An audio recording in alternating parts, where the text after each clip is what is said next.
Welcome one and all nerds watching, to another exciting live episode of The Ravens Flock. I need to ask, is your of constipated? Does it have irritable bowel syndrome? No. Your of. One question at a time. Push it Why do harder. you shit that of out every week? It's the of passion, not the of constipation. Well, thankfully, we've got laxatives for you and delicious milk No, chocolate. it is the off of constipation because he's been holding it in all damn week. Yes, indeed. We are at the last weekend of March 27th, folks. This is another exciting live edition of our flagship show, which we've been going for 9 years. I'm Jose Casabona, the founder of the Ravens Flock and host of the Wednesday Night War. Joining us live via Zoom call is host of Los Amigos Play, Angel Mendez. Hello, everyone. Good to be here once more. Yes, indeed. And joining me on my right is the host of the Black Files, my second man from the Wednesday Night War, the man who puts into man hours to our quality content of the Ravens Flock every single week, Mr. Juan Arouse. Hello there. Hey, see, I even added the thing, my partner in the Wednesday Night War. Well, I'm not really the partner on that. I'm just the snarky guy in the back. I'm the Robin Quivers to your Howard Stern, except no, I will never, ever, ever, ever let you kiss my feet. Unless you Welcome want to the No, Want to kiss my feet, Joe? Damn it, Juan, stop it. Jeez. welcome to the Juan Stern Show. Now with 98% less titties. Oh, God, Jeez. shut up. All right, folks, we certainly have a lot to talk about. Oh, my God, will you stop? I was trying to What switch is it back to now? your favorite layout, Jose, but I forgot to turn on the thingy. Oh, Man, that's my this bad. camera is Well, glitching the let's- fuck out something fierce. It sounds like somebody's trying to eat the image. I'm seeing squares pop in front of my vision like crazy. What the hell is going on with the image? That's my fault. We're trying to keep it together, folks. But yes, Juan is kicking the router in his sheer anger. he can hear us. We can hear him. Everyone can hear us. Let's get started. Just so you know, folks, yes, we are simulcasting on both our YouTube channel and Twitch.tv. If you're watching on our YouTube channel, hit subscribe and hit the notification bell to stay up to date on all our weekly content. We produce content every single day of the week. And if you have any questions or comments, go ahead and drop them off, whether you're watching on Twitch or YouTube. It don't matter. Leave your comments, and we will answer them throughout the duration that we are live, because as I mentioned before, and many times, we enjoy interacting with each and every one of you. Fine speech, Jose. Thank you for that. Why, thank you. Thank you. Yep, people are going to lose their heads on this one, and I thank you for it. But So- the first thing I want to talk about is, well, you can call it a tragedy, but also a blessing in the end. A current lucha star, former WWE superstar, I'm gonna full name him because he deserves it. Yep. He went by the name Andrade Cien Almas. Angel, for translation for those who don't know Spanish, Cien Almas. 100 souls. Andrade Cien Almas had requested his release from the WWE a couple of weeks ago, but he was denied on the Friday of SmackDown, just a few nights before their latest pay-per-view, WWE Fastlane. It's only after the Fastlane pay-per-view that has finished that it was announced that Andrade was granted his release. Now, the reason why everyone's in such an uproar about this is basically Andrade had not even been seen on television, let alone had a proper wrestling match since when? October of 2020. October. So that's what, 5 months that you don't even see the motherfucker. They basically, you know how they have different brands of the WWE. They have Raw and you have SmackDown and NXT. And when you go to these brands, they say that you've been drafted. You know that, Angel? Yes. Okay. Well, basically, the joke that was being made was that Andrade was drafted to the catering table backstage. That he was basically there to show up, get a paycheck for showing up, and not even getting to wrestle or getting a paycheck for proper wrestling. I'll go into a little brief history with Andrade Cien Almas. He started off in NXT around 2016, 2017. He had a bit of a rough start, but it was only after he teamed up with his gorgeous mastermind of a valet, La Muñeca herself. Zelina Vega. Yes, indeed. Nice. And the two of them became a power trip. And he won the NXT Championship in late 2017, beating Drew McIntyre, and reigned supreme as NXT champion up until April of 2018 to take over New Orleans. He helped bring his personality, his character. He helped bring prestige to the NXT Championship, but more importantly, he helped put, along with other stars, put NXT on the map as a so third he's basically one of the brand. people that was responsible for being as big as it is. Yes, not quite as much to call him a founder, but it would be funny to say that he was one of the people putting in the groundwork to build up the building as of that point. Yes, indeed. His technical wrestling ability cannot be argued. He had one in all of his matches. He had one match that earned a 5-star rating from the Wrestling Observer newsletter, and it was Andrade Cien Almas versus Johnny Gargano for the NXT Championship at NXT TakeOver Philadelphia in January of 2018. You got to understand something over here. As you could probably imagine, Andrade Cien Almas, he comes from a very proud lucha libre background. Before he was in NXT, where was he at? Roll his creds real quick. He went by the moniker of Andrade La Sombra in CMLL, Consejo Mundial, Shadow. Consejo Mundial de Lucha Libre. And it was beautiful, like, because they were saying that he had charisma and personality on there. What was one of the favorite little like taunting moves that he would pull off? And fucking Zelina would show up on there as well. Every time he gets thrown through the ropes, he catches himself in the middle of the ropes and then lays down. And he lays across on the rope as if it was a fucking hammock. And he urges his opponent, "Oye, tranquilo, man." And Zelina would roll under the ring right underneath him, and she'd like, "Hey, man, what's up?" Go ahead and look it up, Angel. Go ahead and look it up. Can you feel I'm actually looking at the image right now. The disrespect emanating from this picture is making me actively angry. I'm gonna close this link before I punch my screen. But you know what's cool about that is just with the personality of Zelina Vega being his valet, of her being in on the matches with him, she would naturally try to interfere, but it wouldn't be just like, oh, a catty bitch thing or whatever. No, she would actually freaking... She would knock motherfuckers down on the ground. She would hit them with a Hurricane Rana herself and knock them on their ass. It's beautiful. Mwah. It's awesome. But on the subject of Andrade, and then after dropping the NXT Championship, he got called up to the main roster. Right around late 2019, Paul Heyman was appointed as executive producer for Monday Night Raw, and he helped push Andrade Cien Almas as a main event star. It's one of his projects. He was very high on a select number of wrestlers in the roster. Andrade was one of them. You know, one of the real problem was the moment you could tell the moment when Andrade's star started to fall was very apparent. You see, Vince McMahon, the owner of the WWE, has a very short attention span and a much shorter taste on people these days. So much so that he actively goes out of his way to shorten the names of some of his wrestlers just so he can keep up with them, because like, oh, no one's gonna want to follow Andrade Cien Almas or Antonio Cesaro or Mustafa Ali. I'm gonna name him Cesaro. This other guy, he's just gonna be called Ali, which I'm pretty sure there isn't the estate of a legendary boxer that might have a thing or two to say. And this one is just gonna be called Andre. Sir, we already have an Andre. I don't give a shit. Yeah, no, it's like you can tell that was a big part of it. Another part was when, regrettably, Zelina Vega was part of the situation where you remember the WWE was cracking down on everyone's third-party stuff, and she's like, "No, fuck you, I'm not giving up my Twitch channel. I've got my own following there. Yeah. I'm not using WWE." So she got booted out of there. But even before that, so Andrade stands alone. The only thing sort of cloud he had in the background is the fact that he so happens to be engaged, or is he finally married? He is engaged to Charlotte Flair, but before Zelina was released, he was held back for a number of factors. Number one, Paul Heyman was let go as executive producer in the middle of 2020, and that means that any future plans he had for Andrade went out the window. But even if you don't factor that, Andrade's also hindrance, I kid you not, and this is going to sound silly, was his command of the English language.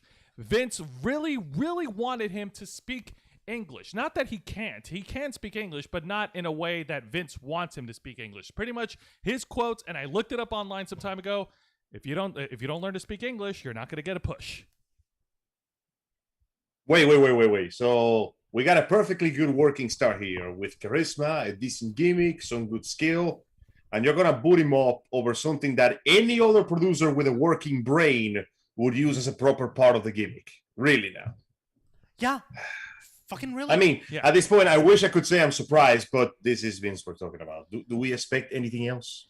Now, the really good news about all this is, well, it's really weird because, well, on the one hand, with him being engaged to Charlotte Flair, who so happens to be like the golden girl of the WWE, she's the daughter of Ric Flair. She's a multi-time world champion. They have her in all their promotions, all their commercials, all this shit. But the funny thing is that the moment Andrade got released, she was removed from the WrestleMania poster that was put out for advertising. The official reason that people are giving, which of course, like, it makes much more sense, it's much more simplistic, is right now she's recovering from a bout of COVID that she caught. Yeah. And she's not gonna, and odds are she's not gonna make it to WrestleMania, which is what, next weekend? Makes 2 weeks sense. from what? Two 2 weeks weeks from now. So it's possible she might not be able to make it. But on the other hand, with the coincidental timing of her fiance being released, people are speculating that they're being a petty fuck and removing Charlotte to punish her. Now, The worst part is, can you really blame people for speculating when we know, as a matter of fact, that Vince can and has been several times during his career a quote-unquote petty fuck? yeah, no. And here's a couple other factors. The reason why WWE didn't pull the trigger on releasing him so soon, and I think this was covered by a previous interview with Jim Ross, who's a commentator for AEW, is that basically he said, and I quote, and take it with a grain of salt, is that the WWE is keenly aware of their competition being All Elite Wrestling, and they now no longer recognize it as the piss ant company that Triple H referred to in 2019 in the Hall of Fame ceremony. Basically, they're saying, like, okay, we want to make sure that we could devalue Andrade so they wouldn't want him. But which is actually really funny because normally Vince McMahon is a real stickler on no compete clauses. He has them in everyone's contract when they're actively an independent contractor, that they can't go work for anyone else. However, in Andrade's case, he was released without the customary 60 or 90-day no compete clause. Basically, That's right. Cut him loose nice and clean, go work somewhere else, see what I care. Exactly. And that leaves a lot of fans to speculate where he's going to go, whether he's going to go to AEW, whether he's going to go to Impact Wrestling, whether he's going to go to Lucha Libre AAA, or back to CMLL. Or even Lucha Underground. Or even Lucha... Well, Lucha Underground is in the middle of being revived. But the point is, Andrade got what he wanted. He got what he wanted. He's free to work wherever he wants. I think it's a shame. I think it's disappointing that one of the greatest Latino stars that they had in their arsenal was underutilized, like, piss poorly. And it's terrible. If they couldn't take advantage of his full power and talent when he was there, then that just means they didn't deserve his work. And that just means that whoever receives him will simply get the benefits of that service.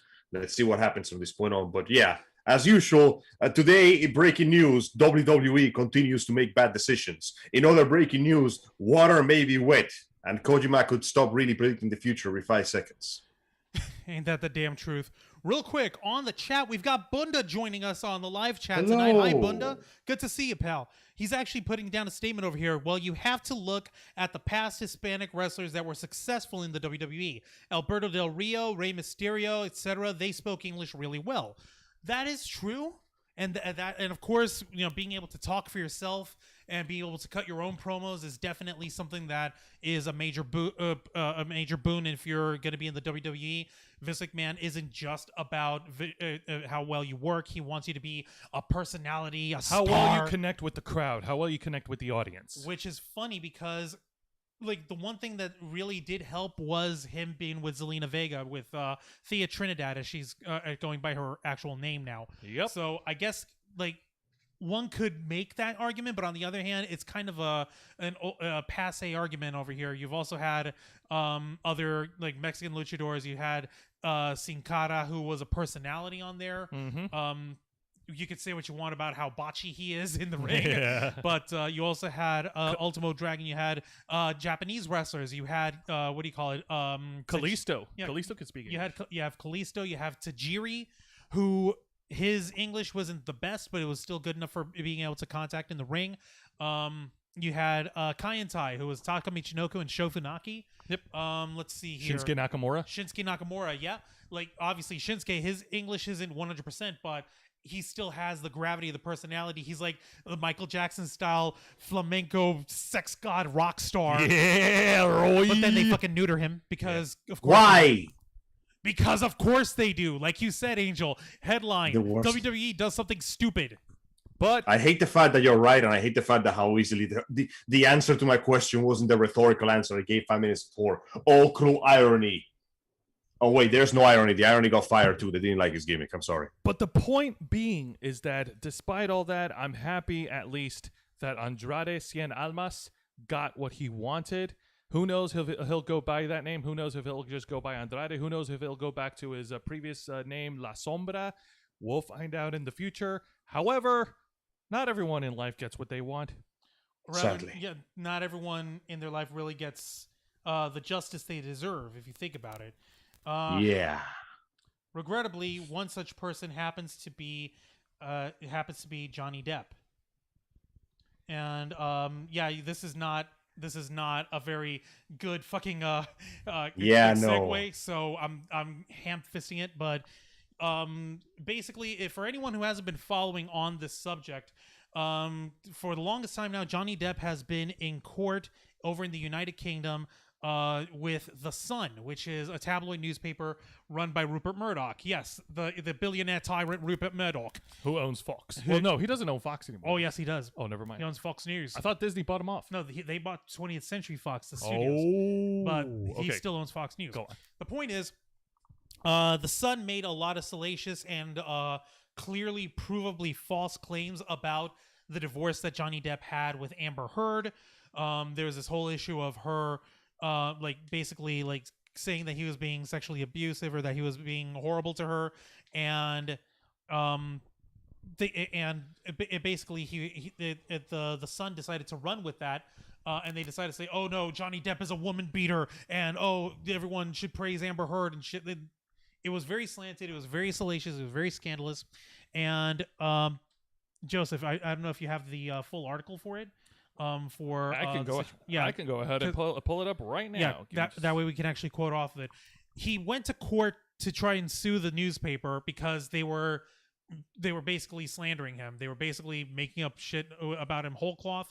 And the evidence that was used was basically fucking audio recordings of Amber Heard and Johnny arguing, and where she was basically admitting, I'm gonna fucking drag your name to the fucking ground. All right, folks. And they just fucking decided to listen to her instead and throw the judgment. The judge decided to throw the entire case out in favor of Amber Heard. If I can interject, I pulled up an article from Deadline.com. This was dated 2 days ago. For the record, Deadline are assholes, but at least here they've got the right story. Accurate asshole. Now, it always shits in the right place. Yes.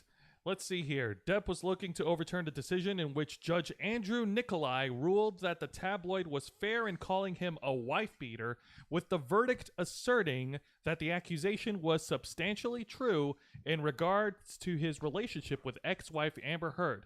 The ruling has now been upheld by the UK Court of Appeal. Yeah, basically he went to court. The judge was an asshole. He has a tie to Amber Heard directly. He ruled in her favor. He tried to appeal this in the UK court, and the court basically said, okay, well, Control C, Control V. Yep. The end. Responding to fucking idiots. Responding to the verdict, Johnny Depp's lawyer, Joelle Risch of Schilling's Partners, sent a statement to Deadline saying she seriously questioned the United Kingdom's court's decision and that the actor was looking forward to presenting the complete, irrefutable evidence of the truth in the United States libel case against Miss Heard, where she will have to provide full disclosure. Yeah.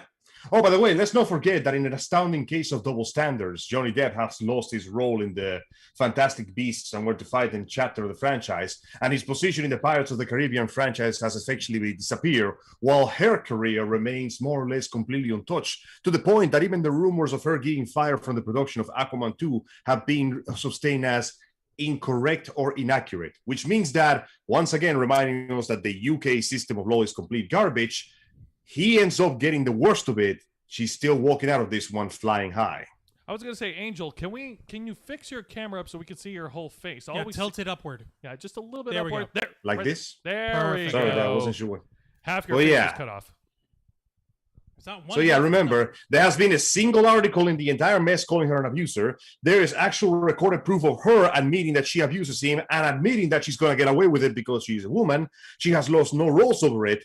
And even though they have both been, if they have both been called by the media over some mutually assured bullshit, and they have both suffered for this, I don't think nobody who have been caused much of an issue. But the point in case is, Johnny Depp is losing roles and actual work while she has received absolutely no comeuppance for this, despite the fact that she has gone on record admitting that she abused him and there is recorded proof of it.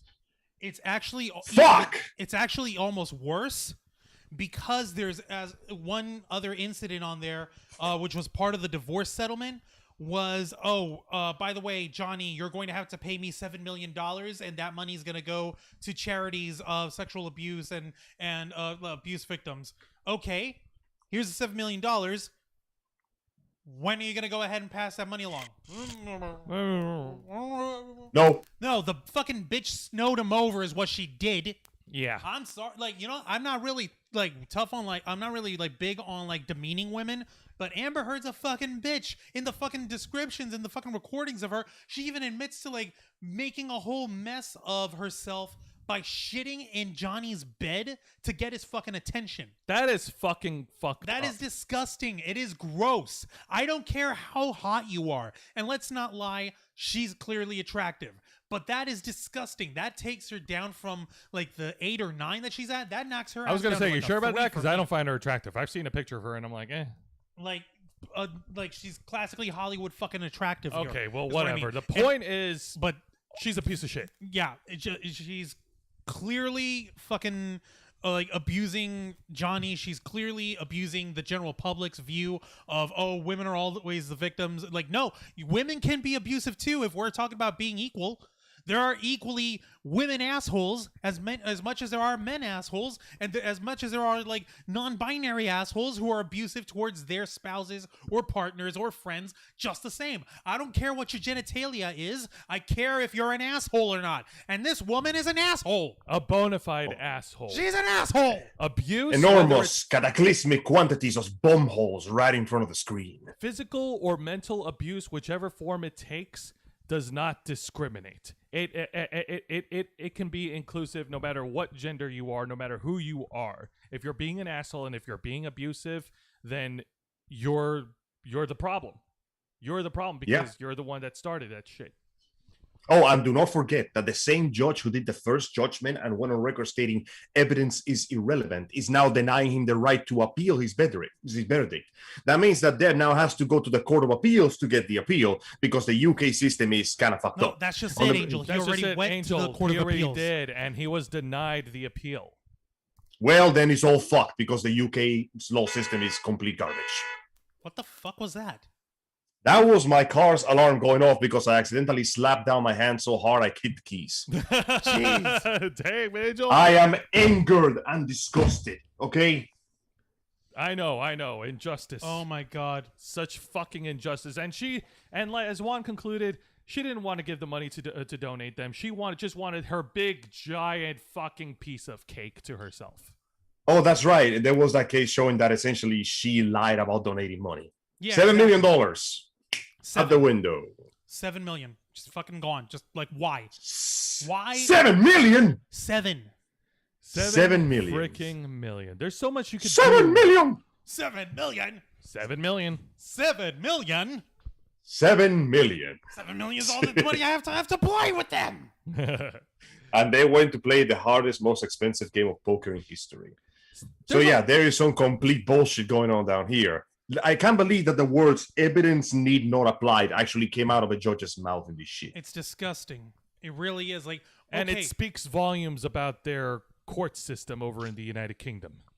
What's the point of having a judge on there if the judge is not going to listen to evidence? He's basically he's saying the explanation that he gave was, okay, well, she might be saying that he's that she's taking him for granted and that she's gonna abuse him and that she's gonna get away with it all, but maybe he got drunk and angry in response.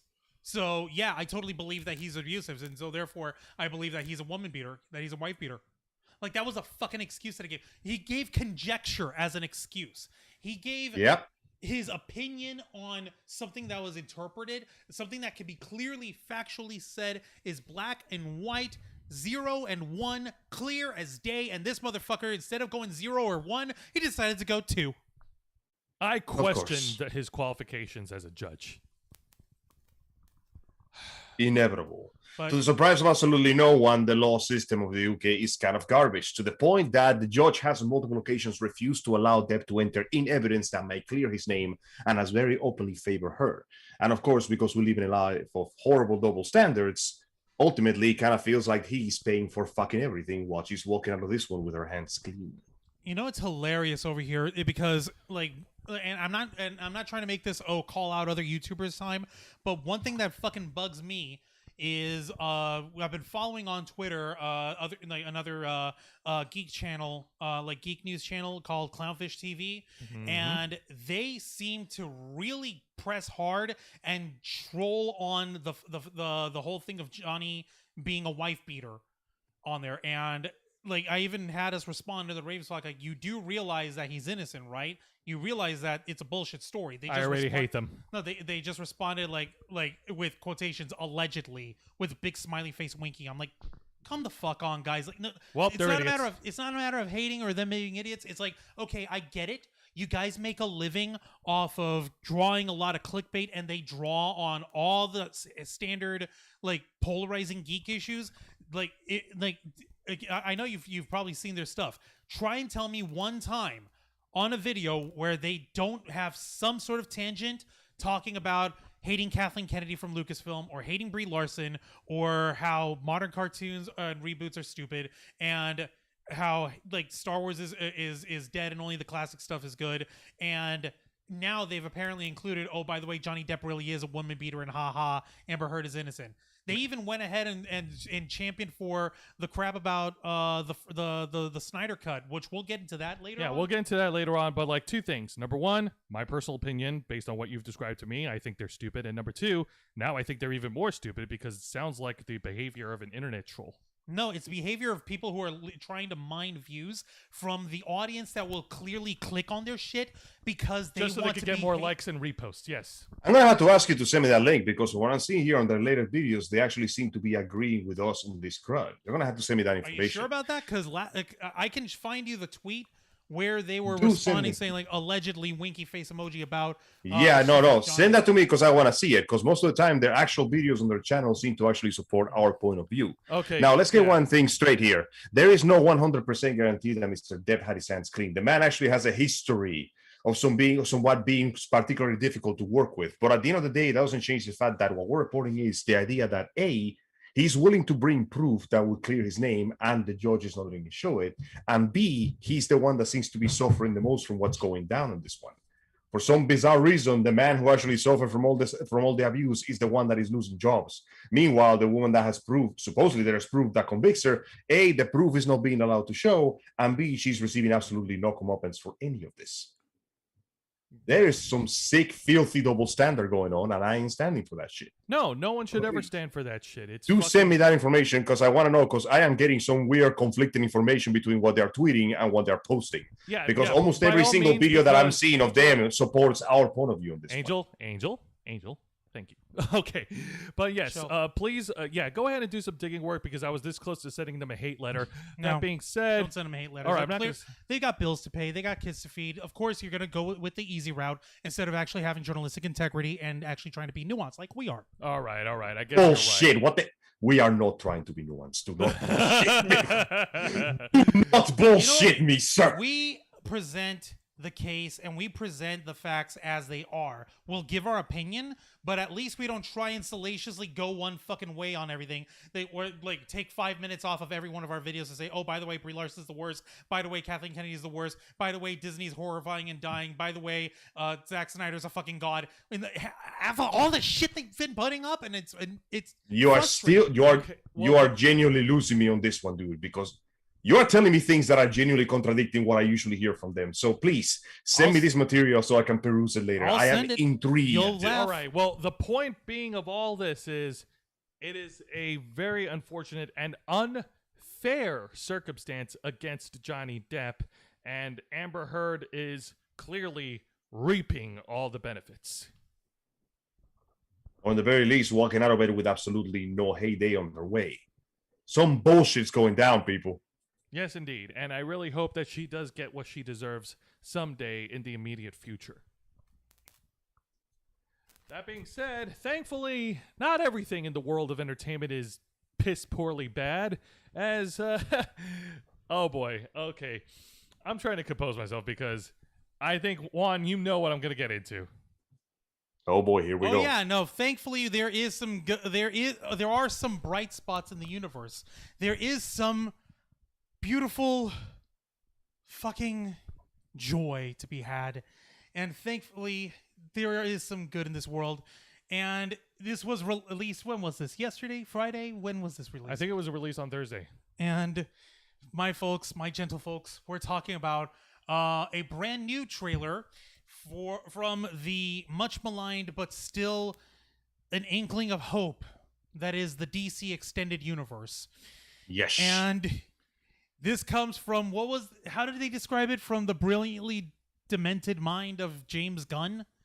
That's right. Ladies and gentlemen, and everybody in between, we have been blessed or cursed, however you want to put it, with the first teaser trailer to The Suicide Squad. And oh lordy, oh my god, it was so dumb, and I loved every second of it. The fact that they went ahead and released it as a red band trailer right off that means the you know bat, there was going to be some good shit there. Yes. And you know there was good shit there because they said the word dick like 20 times in 10 seconds. It was wonderful. It was awesome. I loved it. How many times John Cena could talk about penises was hysterical. That being said, Exactly. Also, the last time that being said, the last time we heard anything about Suicide Squad was when they came out with that 2016 film, and we've talked about it on the Black Files. If you go back and listen to our episode on our review of it, you'll know that this is no way a good movie. Like, it was a car crash. It was a trailer. It was a massive disappointment, and I wish I had never seen it. And wait a second. I just realized something. This isn't called the Suicide Squad 2. This is just called the Suicide Squad. Yep, the first one was Suicide Squad. Yep. But this is the Suicide Squad. Yes, the Suicide So Squad. what? Listen, we're just gonna give you the Suicide Squad. What about Suicide Squad? Forget about that. Let's just let me get a broom and just sweep it under the carpet. Just forget about it. It didn't happen. Let's take like one of the few good things about it. This actress that can do like a decent Harley Quinn and just put her in a more accurate costume. And okay, we can call it a Suicide Squad 2. Let's put like a the in front of it. You know, it's like Ghostbusters and the real Ghostbusters. Yeah, pretty much. I remember that. That was so silly.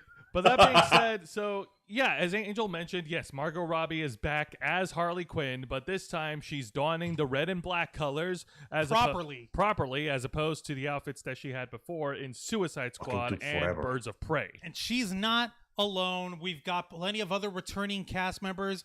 We have Joel Kinnaman returning as Colonel Rick Flag. We've got Jai Courtney returning as, I shit you not, Captain Boomerang. We have Viola Davis returning as Amanda Waller. Madam, don't give a fuck. She will eat you alive. We got some of the good we actually got some of the good parts of the previous movie, and let me just cut and paste. And joining the cast, drag it here. Idris Elba as Deadshot. No, he's not Deadshot. No. Deadshot was Will Smith. Deadshot will not be returning for this. Will Smith had scheduling problems. He could not join up, and they just have a different characters, so that just leaves the future open. Hey, maybe Deadshot might return. But Idris Elba is on here as Bloodsport. We have Saturday Night Live, the comedian Pete Davidson as Blackguard. We have John Cena, former WWE superstar, and legendary man who cannot be seen as the hyper psychotic Captain America known as Peacemaker. Exactly. We've got Nathan Fillion on here. We've got Michael Rooker showing up. We've got Peter Capaldi, the 12th Doctor, showing up as the Thinker. That's right. We have Sean Gunn showing up as the Weasel, which is literally just an anthropomorphized weasel guy. Is that perfect? We also have Sylvester Stallone. Yes. like they have him down as an unnamed role, but Sylvester Stallone is voicing King Shark. So as literally chewing on some dude's skull halfway through the trailer. It was so bad. Or well, they have someone named Steve G as King Shark, but James Gunn went ahead and on his fucking on his Instagram put up King Shark's picture and tagged Sylvester Stallone on it. Speak for yourself. I'm beautiful. No, he's not. No, you have to remember, King Shark is kind of a dum-dum. He don't speak I'm just so voicing as Sylvester Stallone.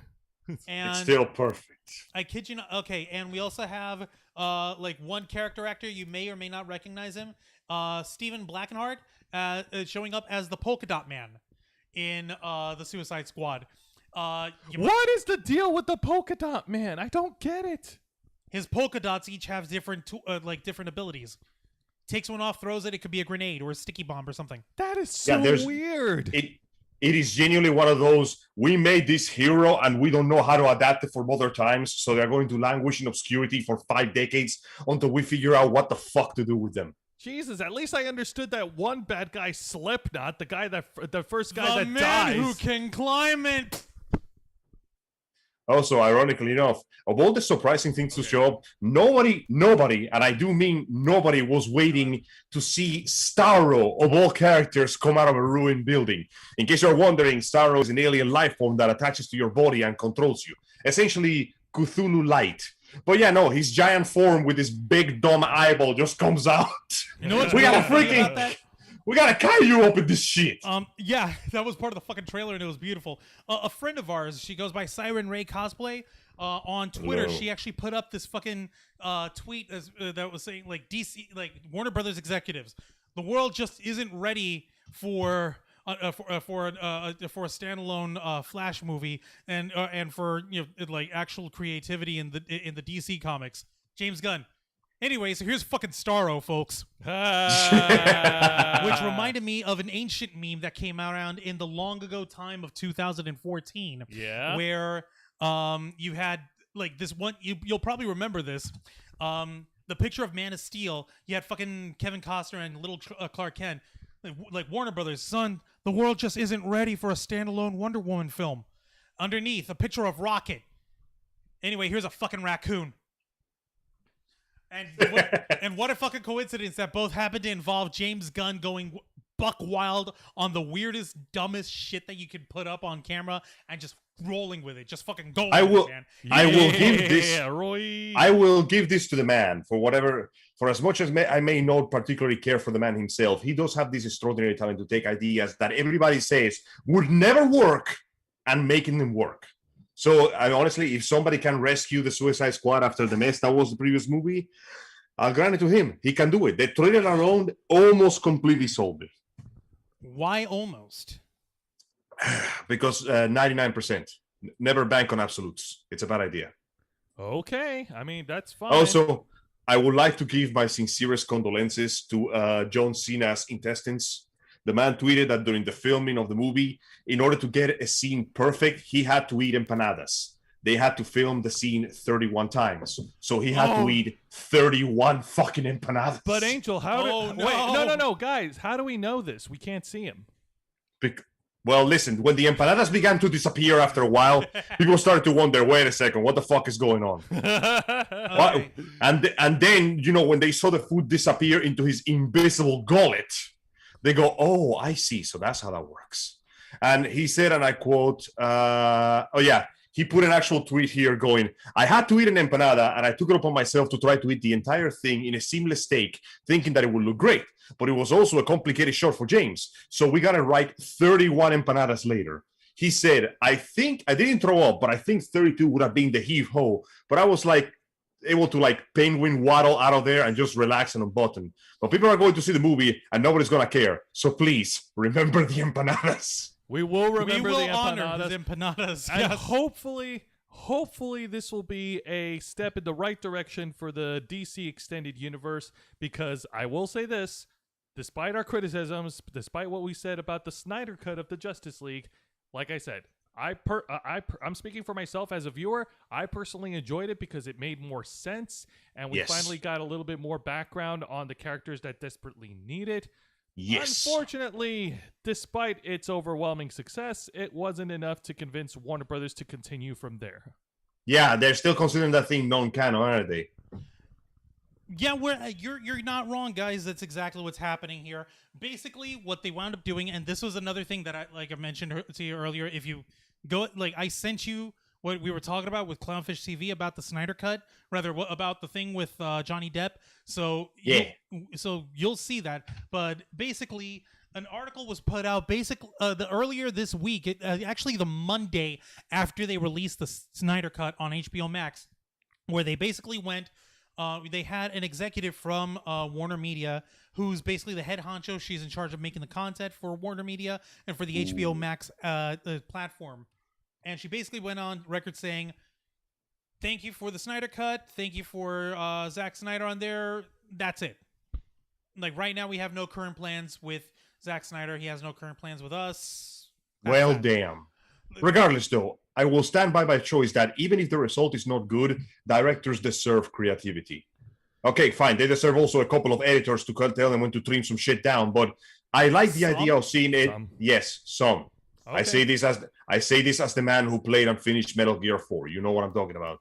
Point in case is, yes. even if the result doesn't turn out to be perfect, or even if the result turns out to be bad, I want to see that unbound, stupid creativity just flow forth like a fucking river of cement. Like here's what's up, which is really wild, and I've also played Metal Gear Solid 4, so I've got no room to talk with you on that. I'm all about having in-depth interactions and rich storytelling on this stuff when it comes to my entertainment.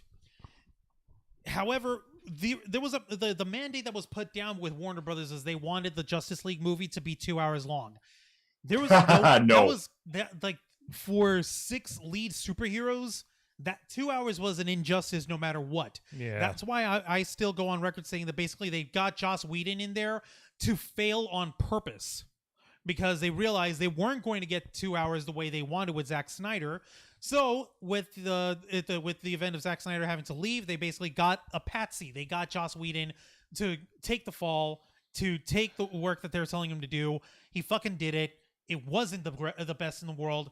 We wound up with a theatrical cut that was 2 hours long like they wanted, but it was pee-pee the way no one wanted. Which is why I think, in my not-so-humble opinion, that if Zack Snyder was smart and if Warner Brothers were smart, what they would have fucking done is try to work out a compromise for what he shot in the Snyder Cut and cut that to a 3-hour big Justice League spectacular. Because I'm pretty sure we can all agree, after all of us having seen it, like, did you finally get to see the Snyder Cut? Because I showed you how to... You still haven't seen it? Are you kidding me? I sent you the information for it, man. Yes, and after I got off work today, I had to prepare a stream. And then after I got off the stream, I had to make dinner. And now I am here. Oh, please understand. Time to watch it. The point please understand that tomorrow I will have the whole day, but Saturdays are not what I would call free days for me. Okay, that's fine. Our fault. Yeah, that's there's no room to argue with that. Okay, yeah. But basically, once you watch this, you will agree. I'm pretty sure you'll agree when I say, if they were to take the epilogue, if they were to take some of the scenes throughout the opening and the second chapter on all that, if they were to condense that, you can get it to 3 hours, and it would still have almost every little goodie that Zack Snyder had filmed. It would still be a little bit of a drag in terms of dialogue, but that's what creative editing is for when it comes to something like that. It can be done. The Snyder Cut could be cut down to 3 hours, and that 3 hours would still be a theatrically acceptable release. However, this is all 2020 hindsight. However, this is all looking back at the fact. We got what we got. The Snyder fans who wanted to see the Snyder Cut, they got it, and that's fine. Yeah. The studio got their theatrical, and moving forward, they could just say, like, oh, it's not part of the canon, but any, like, future movie like Flash or Wonder Woman or anything like that they might want to do, they can have more of the elements of what was put in the Snyder Cut to make it. However, on the subject of the Snyder Cut of the fans, I just pulled up an article which was dated 2 days ago from comicbook.com. The Justice League fans are campaigning for Warner Brothers to restore the called it! Give an inch, take a mile. I fucking called it. The fucking Let me raps. read it up. Hang on. Fucking raps. Angel, Jose, Juan, please. How do you forget All our names. Let me read off the article before you go off on another tangent. For years, DC comic fans have been campaigning for Warner Brothers to release the Snyder Cut for Justice League, with their wishes And finally they got being- it! Hang on. While this debut was meant to close the chapter on Snyder's era of storytelling in the DC Extended Universe, various elements of the adventure have fans more interested than ever in what the filmmaker had aimed to accomplish with the overall franchise, with fans now taking to social media to campaign for the studio to restore the Snyderverse. It might be Wait, early restore what? It might Exactly! It There might- is no Snyderverse. Guys. It's done! It might be early on this campaign, though previous comments from Warner Brothers executives make it seem pretty definitive that the future collaborations with Snyder won't be happening.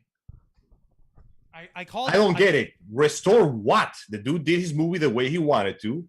We got a better report than what we had the last time. Isn't that? I am genuinely confused. What else are they asking for? Basically, they're They got- asking for this. They're basically asking, oh, hey, you know Patty Jenkins? You know how you're working on Wonder Woman 3? Fuck you! We want Snyder! Oh, hey. That's retarded. Why would they do that? Matt Reeves, the Batman with Edward Cullen, with fucking Robert Pattinson as the Battinson Batman. Fuck you! We want Snyder! Oh, hey, the new Superman, like, offshoot movie where we might have a black suit. Fuck you! We want Snyder! Oh, you know the Flash movie with the Flashpoint where we might have had Michael Keaton show up as classic Bat? Fuck you! Bring in Snyder! Bring in Snyder. That's what they want. Let me check this. You stupid give them an shit. inch, they're trying to take a mile. No, I fucking called that bullshit on that. No, you don't fucking get. They got. This is what happens. The actual fans. Who are these 37,340 people that are signing this incredibly stupid petition? It's fucking ridiculous. But like, here's what's up. I already said this, and I called this shit. Andy Signor called it. Our friend Jody's Corner called it. Planet of Nerds called it. Fucking every single one of our fellow colleagues in the Nerdiverse have called the exact same thing. You give these fuckers an inch, they take a mile. They got what they asked for, But now they want more. but now they want more. You like? I'll even read off a couple of tweets from a couple of fans here. On the one hand, real quick, I'll let you read the tweets. I just want to say, you remember how everyone was actually relieved and excited for how they fixed up Sonic the Hedgehog? Yes. This is that on crack. Yep. This is that in the hands of assholes. And these guys are being assholes about it. Go ahead and read those assholes All right, tweets. here we go. One of the fans, What? I'm not going to release their Twitter names. No. But one of the fans basically tweeted saying, I just want to see them all together, please WB, with 2 crying face emojis, hashtag restore the Snyderverse. And it's a picture, 4 pictures of, one picture is from the Shazam movie. The other picture is the Birds of Prey with Harley Quinn. The other picture is the Justice League Snyder Cut with all the members of the Justice League in it. Plus Black Suit Superman. Plus Black Suit Superman. And the 4th picture Jesus is all the fucking cast members for Christ. the upcoming DC film Black Adam, starring Dwayne Johnson, The Rock, as Oh, by the way, and also Pierce Brosnan has been cast in the Black Adam movie as Dr. Oh, Fate. sweet. Nice. Yep. I Now, was surprised. if you've got I a forgot James- Dr. Fate was in this. So basically, like, you have these fuckers basically trying to ask that, okay, we want Zack Snyder to take all these people's movies that other folks are trying to work on. Fuck them all. Get rid of all of them. Only Snyder. Snyder is God. Snyder is life. And I don't. That give a is the fuck. dumbest That is shit dumb. I ever heard. Now, another Listen, tweet from another fan basically said, my entire timeline is full of hashtag restore the Snyderverse tweets. It's such an amazing sight to see, and the hashtag is trending worldwide with over 570,000 tweets already, which is so impressive. I really do hope that the studio pays attention to the absolutely massive demand for it. that is the dumbest shit I heard all day. And I heard some dumb shit today. I was playing Revengeance like an hour ago. Okay, so listen, I understand being somewhat... I understand if you want to see the actors reprise their roles in other DC movies. Say what you will about the Justice League, but there's no denying that Henry Cavill makes a damn good Superman. And there's no denying... Yeah, like the actors genuinely play their parts to the best they could. Admittedly, the script didn't let them. But the point in case is... I mean, I can understand why people would want Wonder Woman to get a new director after the fuck up that was the second movie. No, sorry, I'm getting off tangent. Point in case is, Zack did his job. He got what he wanted by the fans, and everybody got what they requested. We got a bad movie. We requested a better version. We got that. Idea of your mileage, my better notwithstanding. This is literally the part where you go, okay, great. That meal was delicious. I'm just gonna like read this and get dessert later. This is literally banging your hands on the table, going, me 1 second, bro. We served you a whole ass dinner. We serve you a 4-course, 4-hour meal, dessert included. What else do you want? More. Again, more. And again, I want second breakfast, Angel. I want lemons, after tea, lunch, dinner, supper, dessert. I want it all. You already had that, sir. It was a 4-course meal. Now, what now? So ultimately, this is literally the equivalent of you got what you wanted, but you're still not satisfied. Well, too bad. Now you're not getting what you want anymore. That's it. And by the way, hobbits are fucking dicks. Yes, they are. The vast majority of their species are a bunch of goddamn assholes, and even in the book, they all sounded like goddamn assholes. The fact that it took Frodo and the other guy a life-threatening journey to become actual heroes should tell you that the entire race deserves nothing more than go back to the holes in the ground where they are, and I swear to God, I don't know what the fuck Gandalf was thinking. Angel, I hope... Hobbits are pieces of shit! Wow, you're pissing off a lot of Tolkien fans. You know, we've got Tolkien fanboys left and right. It's fine. It's not our. They can live with this. If they cannot develop, listen, they have thick enough skin. They can survive one random dude on the internet ranting about how shitty their hairy feet little dwarf fuckers are. I've got one name here for you, and I'm pretty sure anyone who's a Lord of the Rings fans will groan at this person. Go. One name: Lobelia Saxville Baggins. I have no idea what that is. She's a bitchy in-law of Bilbo. Like, that's she's the one who stole his silverware when they were basically saying that, oh, he's been gone for almost a year. He must be dead. Everyone grab his shit. Wow. Exactly. What a bitch. And the worst part is that it's very clear that absolutely nobody objected to this. No one objected. At all.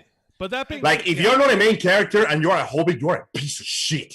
But getting back on the earlier subject about the fans, yes, it's a double-edged sword. Like, the passion and the outcry of fans for any franchise can be positive, but at the same time, it can also be negative. Like, at some depending on what direction they go, depending on the current atmosphere. Basically, at this point, these toxic psychos who are basically calling for the exact same thing that was done to Zack Snyder by the studio. Basically, he was replaced and had someone else have to come in and work on what his story was, and he wound up fucking it up. To have him do that to others, that's hypocritical as shit.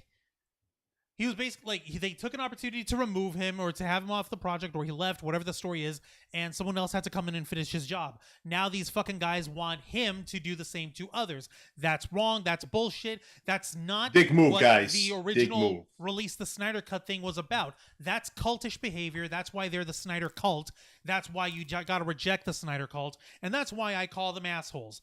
The funny thing is that when you see the Justice League Snyder Cut, Angel, you'll see that they did have more story with Cyborg in it, and folks are clamoring for we want a Cyborg movie. We want a Cyborg movie now. Sure, go ahead and ask for a Cyborg movie just as soon as Ray Fisher drops his stupid drama bullshit with the studio, swallows enough of his own pride.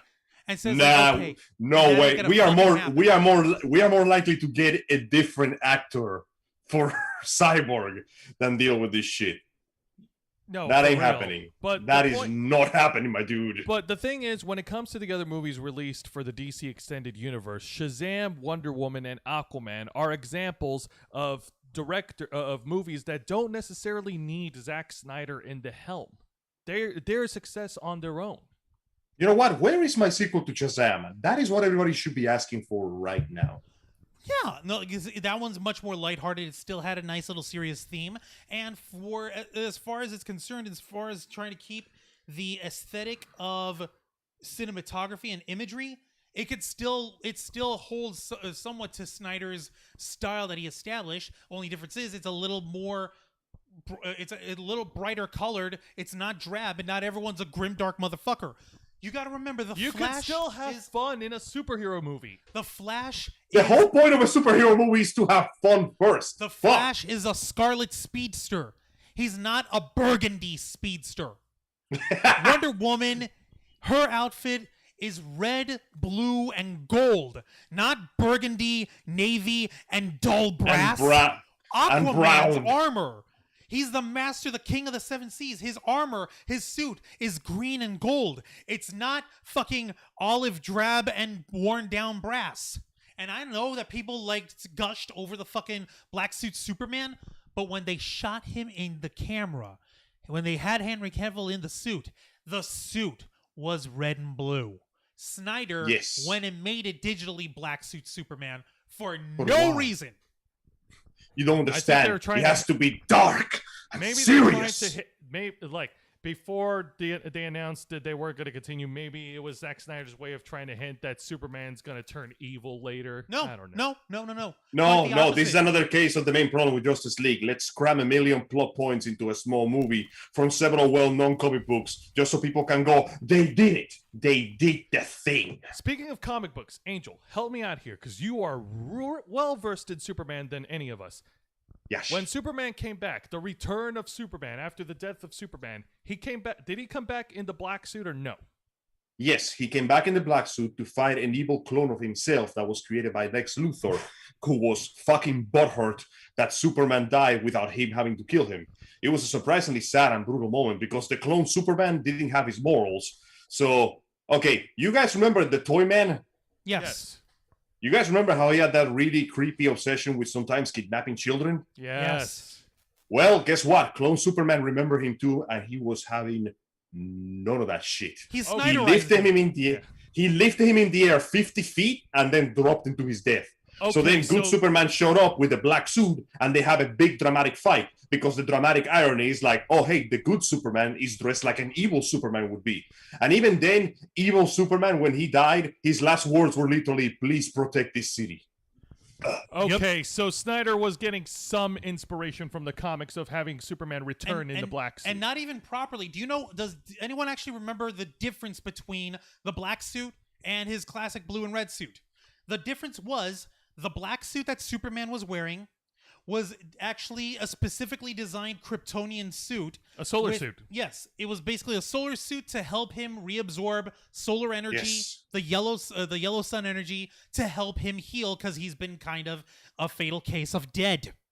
Oops, so dead. The technical reasons for the suit actually being there, it's just black because that's how it was designed, but it had a purpose. It had a distinct function. And let's had a reason to exist. Let's also not forget that that Black Suit Superman actually came out with some stubble and a flowing mullet. Rocker hair, yeah. Because when you die, your hair keeps growing, and he didn't have time to give himself a shave and a haircut. 2 bits. Exactly. However, please don't forget that no matter how like much more impounded how much bigger, how much more extended the Snyder Cut is, it has the problem of the original movie, which is we took a shit ton of really big, expansive storylines, each one of which could be its own movie, and we crammed them all into one. So even with 4 hours, there's still a lot of, you could have made a separate film out of this one, Angel, did you just describe to us the idea behind Justice League or the idea behind Batman, Superman, Dawn of Justice? Yes. Basically, Snyder, his whole problem has always will be, this thing looks cool, but it has no substance. It doesn't mean anything. I'm not shit in there. Black Suit Superman to say, hey guys, here's Black Suit Superman. Hey guys, remember that time when it happened in the comics? We're gonna do it right here, right now, with barely any fucking context. But we're getting But we're getting slightly off topic. We're addressing the fans' outcry for the Snyderverse. Yeah, no, this is genuinely on them. They got what they wanted. And instead of accepting what they wanted and just wait to see if something else would happen, they started running in and campaigning, demanding more and more. And this is the shit that makes us look bad. Come on, man. We are honestly, I'm happy that the fans got together and used their powers for good to get us the Snyder Cut. But now I'm not happy about the fact that they're using their powers for asshole. Give enough people unchecked power and they will abuse it. And this is what these cultists, These aren't real fans of DC Comics or of DC. These are superheroes. cultists. These are cultists of Zack Snyder. They want everyone to be grimdark. They want everything to be look cool, but not have any substance. And they're going to say, "Oh no, but look at how gigantic this slow-mo shot is. It looks like an oil painting." Oh my god! Just jerking off over the view of the shafts of dark. It's like the opposite of J.J. Abrams. It's not shafts of light. It's shafts of darkness. Whatever they hit, they desaturate. All right, well, let's move on. I don't want to talk about any more of this dark, edgy Zack Snyder stuff when there's so many colorful things that we can talk about. You're right. You are absolutely right. There's so much more fun that we can be having. We can have fun. Fun is allowed. The Ravens flock is in the business of fun. And with that said, I'm turning the tables on to Angel Mendez for all the video game news. Angel, start us off with the announcement of the Ruby game Grim Eclipse, the definitive edition coming to the Nintendo Switch. That is correct. The Nintendo Switch seems to be doing some very big strides in... Wave our Switch. Well, basically winning the console war. I need the Switch. As of recently, Sony has taken a lot of very controversial decisions, shutting down their Japan studios, the rumors and later proven allegations of severe censorship in their games, and just being kind of dicks in general. Meanwhile, the Xbox sort of exists in an empty, hollow vacuum where nothing can be heard. Right. Bethesda. Oh, that's right. They bought Bethesda. Congratulations, by the way. I hope they don't do to you the same thing they done to every other studio they bought in the last 20 years.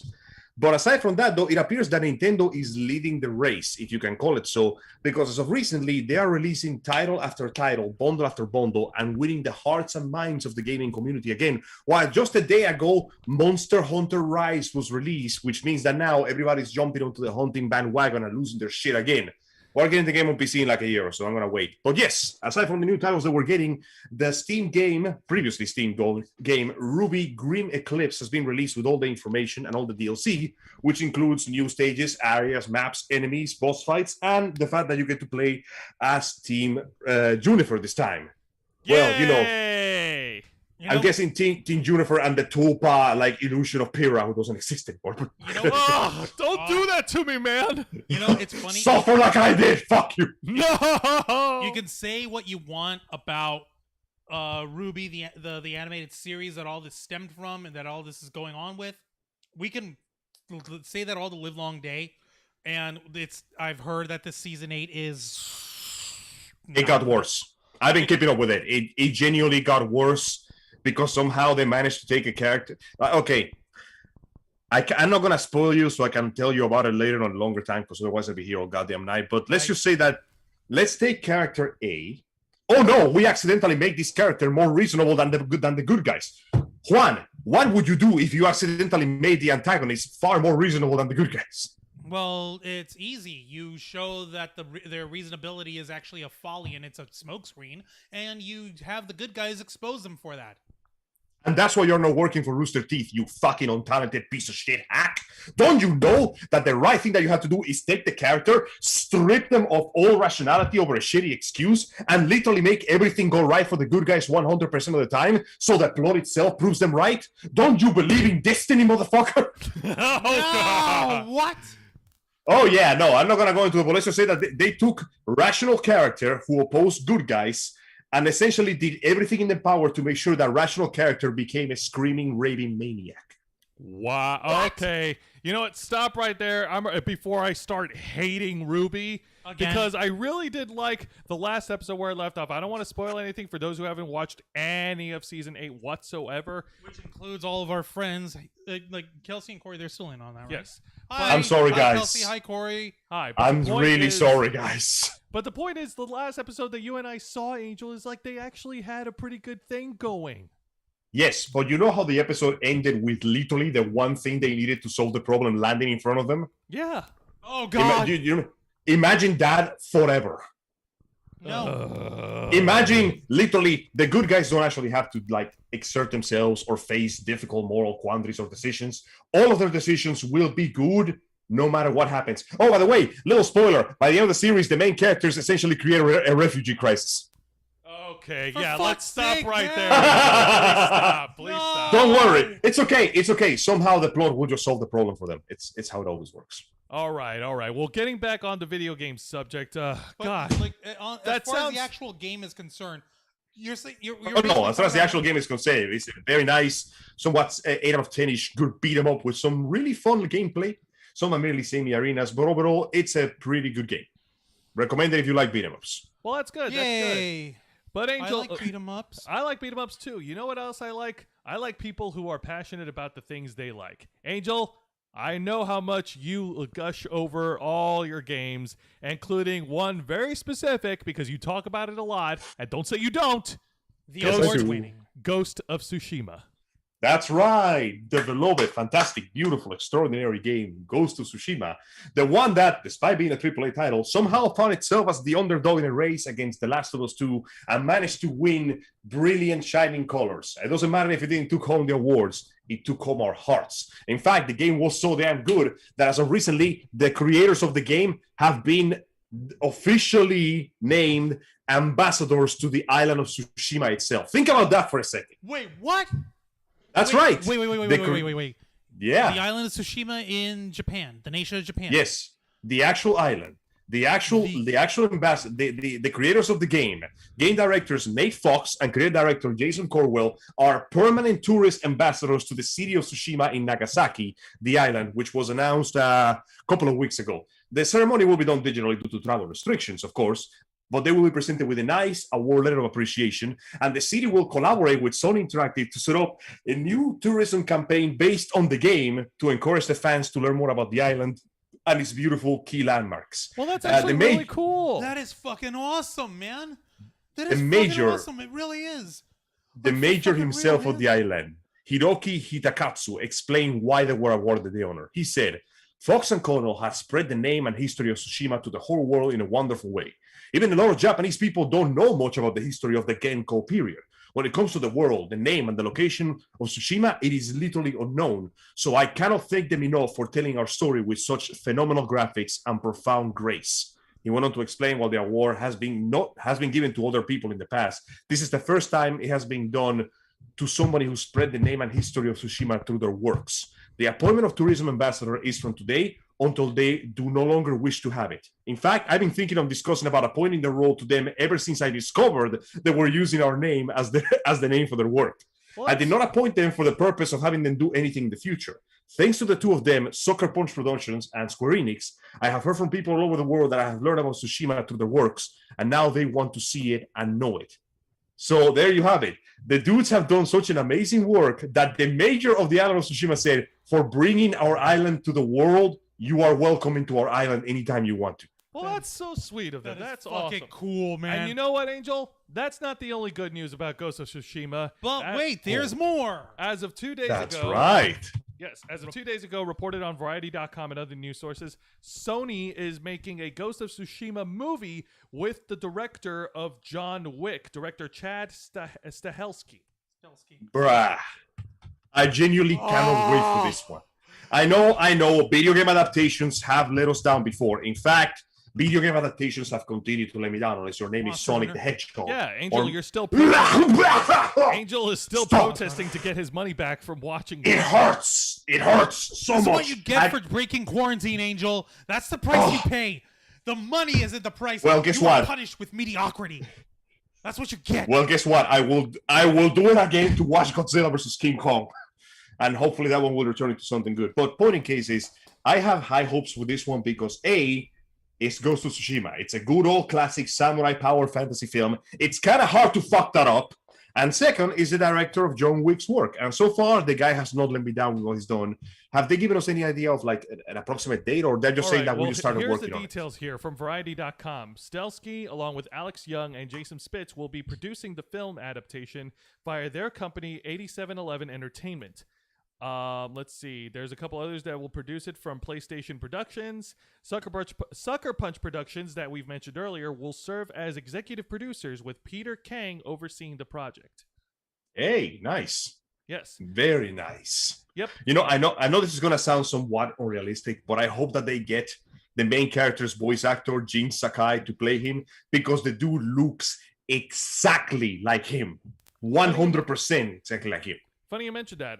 In last year's Game Awards, Ghost of Tsushima was nominated for Game of the Year, Best Game Direction, Best Narrative, and Best Performer for Daisuke Tsuji, who portrayed Jin Sakai. Within 3 days of the game's release, it sold no more than, get this, 2.4 million copies worldwide.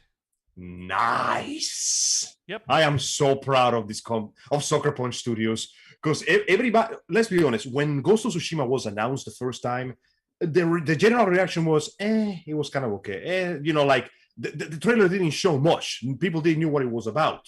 Then there was that iconic Sonic conference where Cornelius Boots, the musician, played the oboe horn that there's like 5 people in the world that know how to play that fucking instrument. But that mostly just drew either mockery from jackasses, mockery from the racists, or people going, yeah, okay, that was fun, but I still don't know anything about the game. It was only when the direct was shown that showed how the game looked and how it played that people got really interested in it. And the fact that it had to deal with the tumultuous competition of The Last of Us 2 at the time, and Hades, and Doom Eternal, and it still managed to leave such a powerful impression that it managed to like affect the real world as much, fills me with genuine hope. Anytime, we keep remembering this because the industry is stupid and they forget.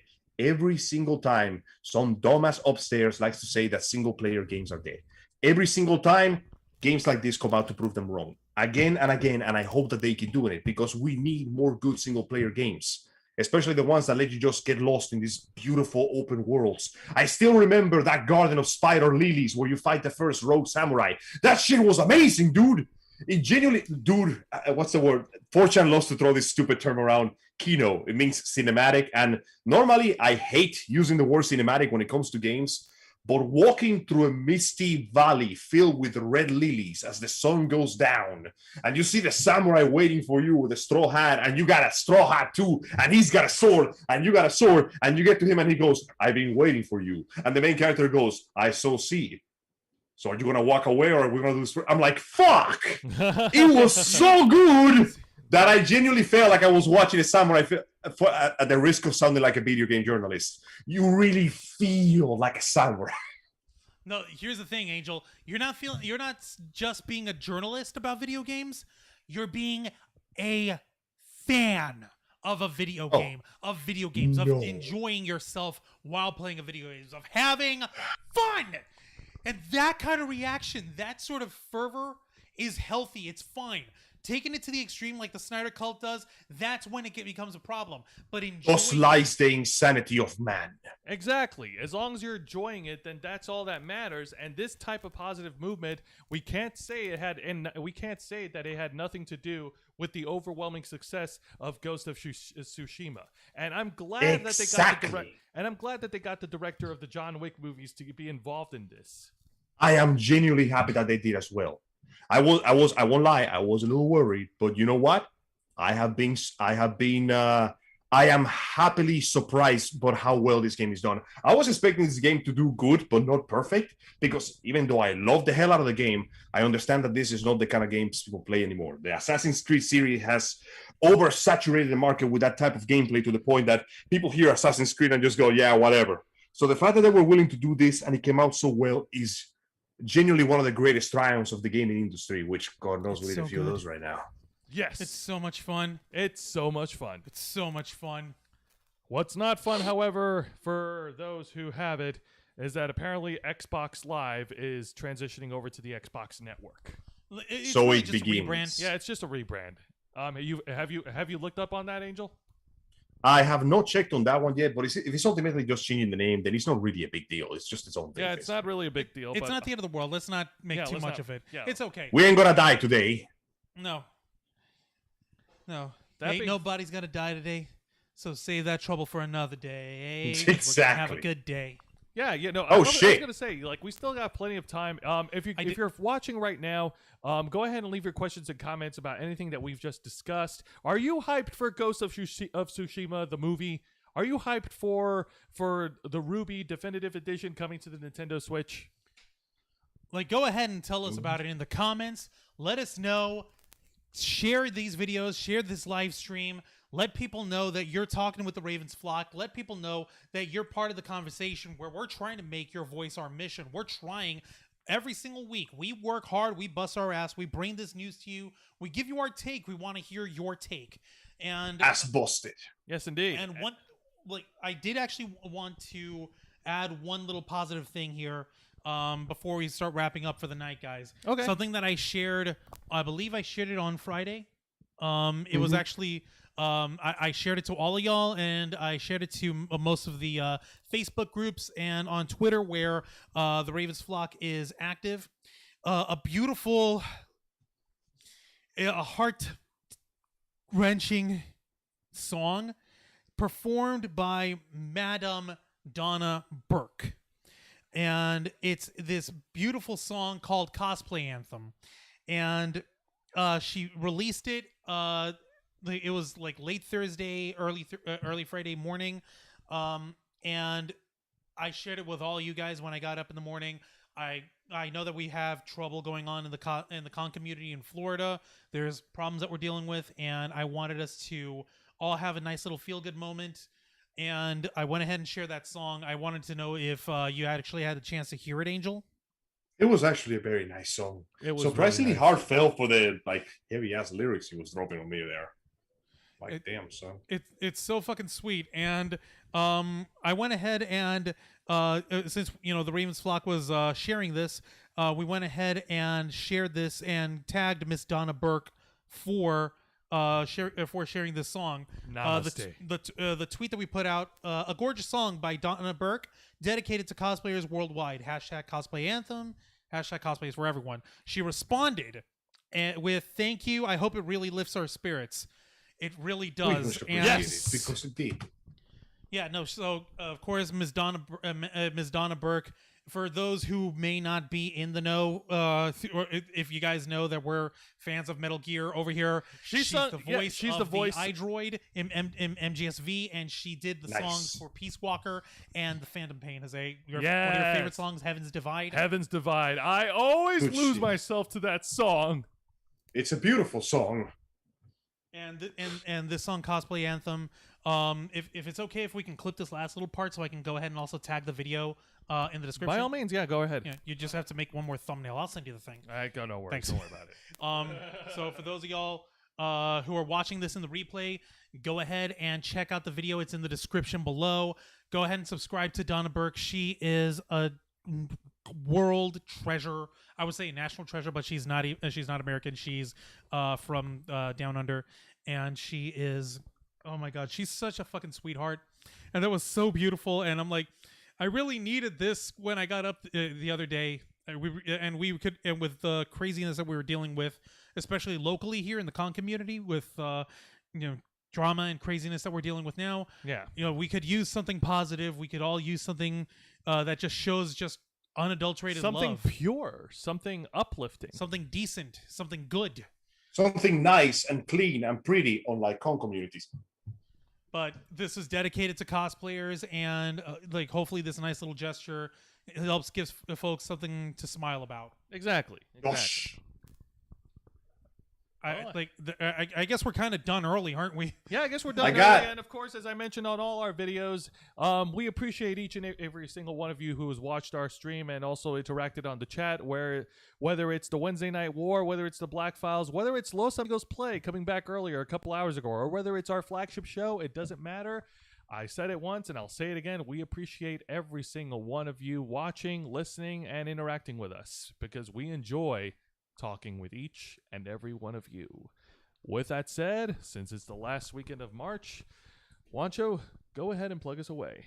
Thank you very much, folks, for watching this week's live stream edition of the Ravens Flock. Don't forget to hit the subscribe and notification bell on our YouTube platform. Hit the follow button on our Twitch platform. Don't forget to share this stream. Share every one of the clips from this stream that we'll be releasing in the following week. Share all of this stuff. Comment, rate, give us thumbs up. Talk to us as we want to talk with you. We are not just here to preach. We're not just here to pontificate. We are here since 2013 and beyond to make your voice our mission. And don't forget, folks, we have more than just this program. We have the Black Files live every Wednesday evening at 10 p.m. An uncensored, unadulterated, uncompromising interview and review podcast. We discuss some of the more taboo subjects in the con community, in the geek community. We discuss that without a filter, without compromise. We have Thursday nights is for the Wednesday Night War, hosted by Jose Casabona. For all you hardcore wrestling fans out there, Where every week he will recap the battle for the ratings between WWE's NXT and All Elite Wrestling's AEW Dynamite. And of course, don't forget, on Saturdays we have Los Amigos Play, hosted by our very own Angel Mendez. Angel's back. Yep, he's back with a vengeance. And Happy to be, as always. Actually, he's back with a revengeance. Ho ho! And he's on every Saturday afternoon, 5:30 to 7 Eastern time. And like I said, we're here. We're the Ravens Flock, and we are here every Saturday night, 8:30 p.m. to 10 p.m. Eastern time. And so, with that being said, folks, if you haven't done so already, we urge you, we demand, we beseech you to continue to follow us on Facebook.com/TheRavensFlock, Twitter.com/RavensFlock13, Instagram.com/TheRavensFlockOnline, Twitch.tv/TheRavensFlockOnline, and of course, hit the subscribe button and hit the notification bell on our flagship platform, YouTube.com/TheRavensFlock, home of the Black Files, the Wednesday Night War, Los Amigos Play, and the Ravens Flock. All right, folks, thank you very much for tuning in. This has been an exciting March 27th edition of our flagship show. All nerds alike in the community, we are the Ravens Flock, and we are out.